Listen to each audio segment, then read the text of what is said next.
கலைத்தால் கைது செய்வதென ஏற்பாடு.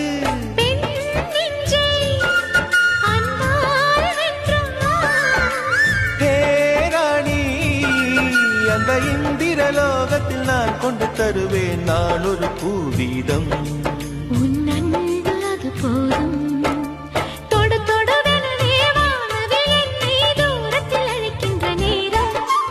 விடு விடுவெனவே வாலிப மனது விண்வெளி விண்வெளி ஏதும்.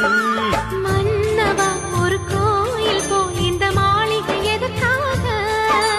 தேவியே என் ஜீவனே இந்த ஆலயம் உனக்காக. வானில் ஒரு புயல் மழை வந்தால் அழகே என்னை எங்கனம் காப்பாய். கண்ணே